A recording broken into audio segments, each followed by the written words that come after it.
I never imagined I would lose him. Mark was the kind of man who stayed. Through every fight, every mistake, every time I pushed him away, he was always there. He was my constant, my steady presence, the one who never wavered no matter how much I hurt him. I had convinced myself that nothing could ever drive him away. But now, as I sit in this empty house, the silence feels louder than any words ever spoken. His absence is weight pressing down on me, unbearable and suffocating. The day he walked out, I barely paid attention. I dismissed his apologies like I always did, brushing off his hurt feelings because I was so sure he'd come back. He always came back. That had been our pattern. He forgave. I lashed out. He apologized, even when I was the one in the wrong. He never gave up on us, no matter how many times I pushed him away. So, I didn't take him seriously when he said he needed a break. I thought it was just another fight that would blow over. But this time, he didn't come back. And now, I have to live with the reality that I've lost him for good. I used to think our marriage was strong because it was steady. We weren't the kind of couple that had fiery passion or dramatic reconciliations, but we had something solid, or so I thought. Mark was the calm one, the peacemaker. Every time we argued, he was the first to extend an olive branch, even when he wasn't at fault. I loved that about him, especially in the early days of our relationship. His patience and ability to diffuse tension made me feel safe, like we were unbreakable. But over the years, something shifted in me. His calmness, the thing I once adored, began to feel like complacency. Every time he apologized, it felt less like a gesture of love and more like avoidance. I started to resent him for it. I wanted him to challenge me, to stand up to me, to fight for me in a way that felt raw and emotional. Instead, he stayed steady, always forgiving, always patient. I began to convince myself that his apologies were a way of brushing things under the rug, of sidestepping the real problems in our relationship. I wanted him to show me that he cared enough to argue, to fight back, to push through the hard times instead of smoothing them over with calm words and quiet gestures. But instead of trying to understand him, I let my resentment grow. His patience, once a source of comfort, now felt like indifference. I thought if I pushed him hard enough, if I made him fight for me, he'd finally prove just how much he cared. I told myself that if he really loved me, he'd never give up, no matter how much I pushed him away. I couldn't have been more wrong. It all came to a head one evening during what should have been a minor disagreement, one of those petty arguments couples have all the time. This one was about how we spent our weekends. As always, Mark was the first to apologize. He looked at me with those calm, steady eyes and said, "I'm sorry." But instead of accepting his apology, I snapped. "You're always sorry, Mark." I spat at him. "But you never actually change anything." I didn't know why I said it. Maybe I wanted to hurt him, to provoke some kind of reaction, to force him to show me that he cared enough to argue back. But all I saw in his eyes was a flicker of hurt before he looked away. "What do you want me to do?" he asked softly after a long silence. But I didn't answer. Instead, I brushed him off, muttering, "It doesn't matter." That night, he didn't try to talk to me again. He didn't press me or push back. I thought that was the end of it. Another fight swept under the rug. Another argument we'd moved past like we always did. But what I didn't realize was that this time, I had crossed a line. This time, my rejection wasn't something he could forgive. The next morning, the silence between us was unbearable. Mark wasn't cold or distant in the way some people might be after a fight.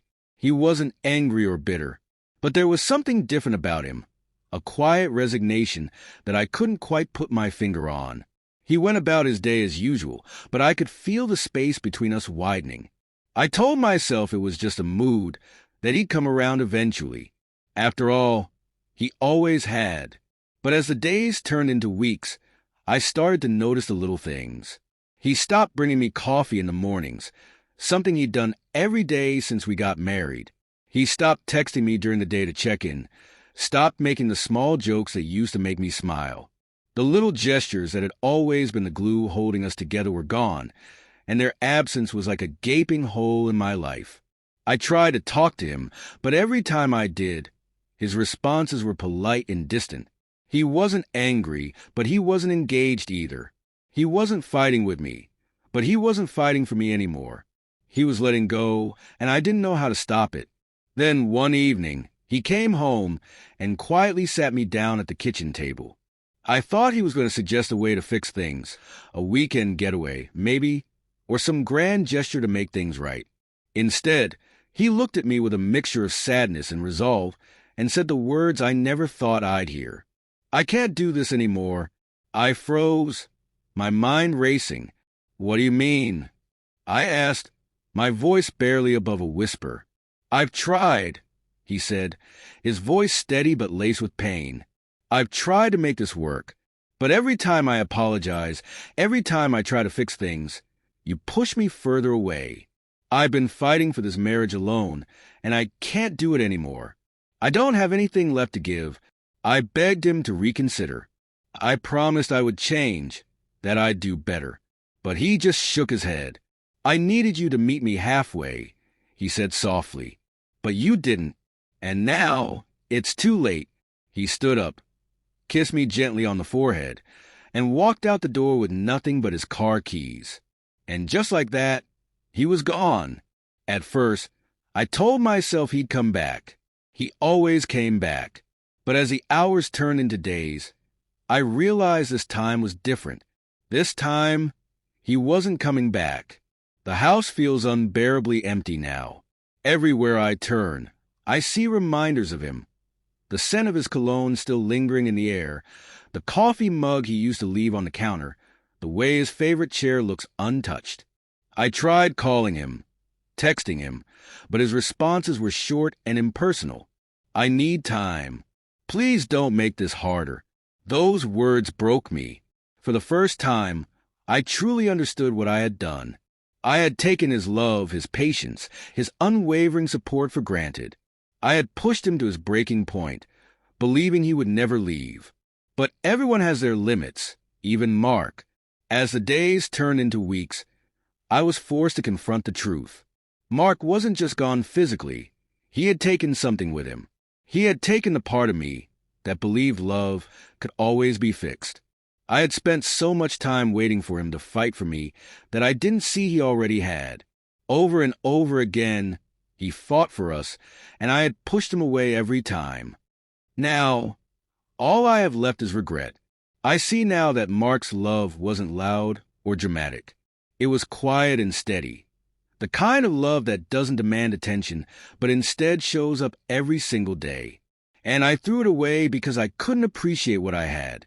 Mark deserved better. And though I'll never get the chance to make things right with him, I hope I've learned something from this. If I ever find love again, I'll treat it with the care and gratitude it deserves. Love isn't about grand gestures or fiery arguments. It's about being present, showing up, and choosing each other every day. To anyone listening, I hope my story serves as a reminder. Don't wait until it's too late to appreciate the people who love you. Sometimes, the quietest love is the strongest. And if you don't nurture it, you might lose it forever. Thanks for watching. Subscribe Beyond the Surface.